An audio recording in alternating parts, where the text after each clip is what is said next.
The Lord be with you. And with your spirit. A reading from the Holy Gospel according to Saint Luke. Glory to you, O Lord. Jesus saw a tax collector named Levi sitting at the customs post. He said to him, "Follow me." And leaving everything behind, he got up and followed him. Then Levi gave a great banquet for him in his house, and a large crowd of tax collectors and others were at table with them. The Pharisees and their scribes complained to his disciples, saying, "Why do you eat and drink with tax collectors and sinners?" Jesus said to them in reply, "Those who are healthy do not need a physician, but the sick do. I have not come to call the righteous to repentance, but sinners." The Gospel of the Lord. Praise to you, Lord Jesus Christ. Please be seated. Praise be Jesus Christ. Now and forever. Good morning, dear friends. Pakibati din ng magandang umaga ang ating mga kasama. Beautiful Saturday morning. And to our online parishioners, thank you for praying with us. The call of Matthew or the call of Levi, this is what we heard in our readings in our gospel today.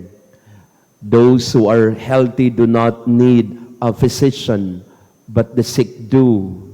I have not come to call the righteous to repentance, but sinners. And when we talk about sinners, it covers all of us. Lahat naman tayo sa ating buhay, in one way or the other, some are greater or lesser, but we are all sinners. I remember Pope Francis, he would describe himself. He was asked once, "How would you describe yourself?" And he said, "I am not the Pope really, or, well, they elected me, but I am a sinner, a great sinner." The humility of heart to accept that we are all in need of redemption. Lahat tayo may pangangailangan sa kaligtasan na tanging si Jesus ang makapagbibigay sa atin. So we ask ourselves,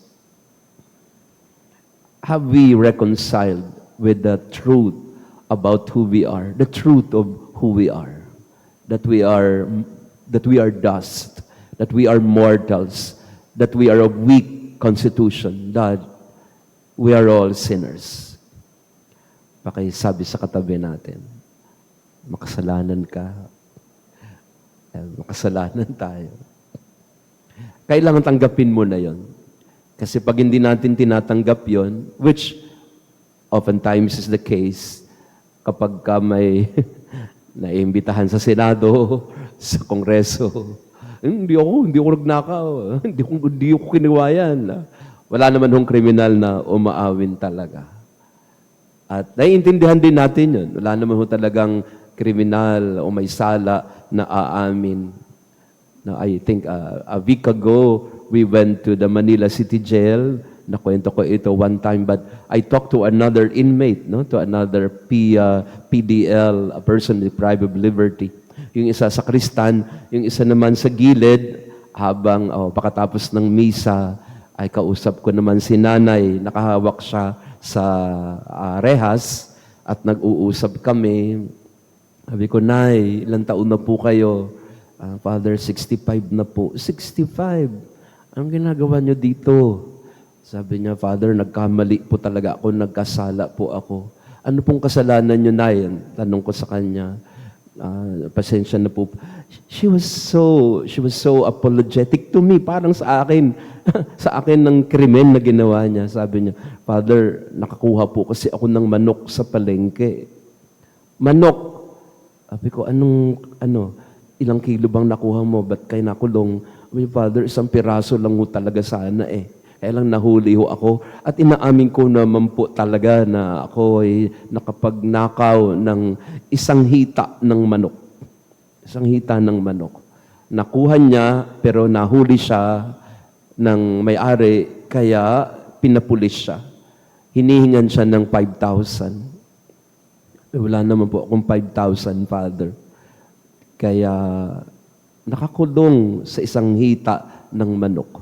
Sabi ko, hindi niyo ba pwedeng kausapin yung may-ari ng tindahan para patawarin na ho kayo o hindi na kayo ipakulong? Ayaw ho, Father, pumayag. Naghihintay siya ngayon ng kaso niya para isang hita ng manok na sa loob-loob ko lang, isang hita ng manok nakakulong. Ilang bilyon ang ninakaw. Di ba parang maano ka parang gusto mong magwala. Ang gusto mo. Pero ito yung katotohanan ng buhay natin bilang mga tao na lahat naman nagkakasala. Pero hindi lahat handa na humingi ng tawad, humingi ng paumanhin, o kaya magbalik loob at itama ang mali. No, kaya ngayong panahon ng Kwaresma, di ba, inihingan tayo na mag-fasting. Mag-fasting saan? Hindi lang sa pagkain o hindi lang sa mga masasarap na bagay, pero mag-fasting din sa puso. Fasting with the heart. Ibig sabihin ay magbalik loob na ang ating puso at kalooban din ay linisin, alisin ang lahat ng mga humahadlang sa atin para tayo ay makasunod sa Panginoon at para tayo ay makapagbalik loob katulad ng alibughang anak na nagkamali, na nakita niya ang kanyang maling gawi at nagbalik loob siya sa kanyang ama, na tinalikuran ang kanyang pagiging mapagmataas at nagpakumbabat, sinabi sa kanyang ama, I have sinned. I'm not worthy to be called your son, but I. And that's what happened to Levi as well, to Matthew. He was a tax collector. And in fact, a public sinner. A collector who was hated by all. And yet, he welcomed the invitation of Jesus to follow me. And he invited back Jesus to his house and prepared a feast for him. So ito yung hinihingi sa atin sa panahong ito ng Kwaresma, pagbabalik loob, to reconcile with God, to follow God once again. No? May nag-iimbita ho sa akin na pumunta ng EDSA sa ngayong February, 40th anniversary ng EDSA. Huwag na tayong pumunta doon, pero parang matitigatig ka sa sarili mo kasi ano bang pagdiriwang pa dyan? Ano pa bang pagdidiwang natin? Or what do we need to celebrate if in a way, one way or the other, we have failed it or we have failed miserably? Maybe we have deposed a dictator, but after that, what happened to us? If only our people, yan ang sabi sa kanta, di ba?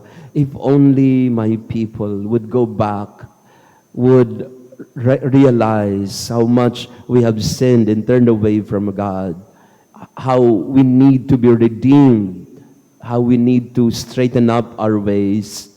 This is the call of Lent for all of us. Sa ating lahat. Hindi lang naman ho sa kanila. Akin, sa'yo, sa ating lahat. Lalo na sa mga taga-CWL. Yan, so welcome po sa inyo, sisters. No? Palagi ko mga makasalanan din ng CWL. Tama? Walang umaamin. Lahat tayo, we are all in need of repentance. We are all in need of conversion, of metanoia. Kaya sa misa natin ngayon, we pray for that. Lord, change my heart. You came for me, a sinner like me. Change my heart that I may reconcile, that I may turn away from my sinful ways and I return to you. Praise be Jesus Christ. Now and forever. Let us pray.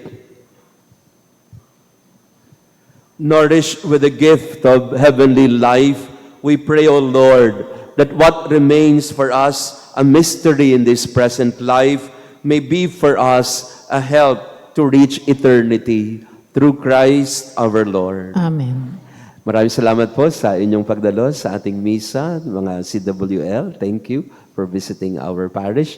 To our online parishioners, thank you also for praying with us. Mamayang hapon, if you have the time, you can attend our parish Lenten recollection. Magsisimula po tayo sa anticipated Mass ng alas 5, first Sunday of Lent. And then we'll have the recollection talk. After that, we talk about joy. After the year of hope, we look at the possibility of joy in the midst of suffering, in the midst of the cross. Yan po ang ating parish Lenten recollection mamaya.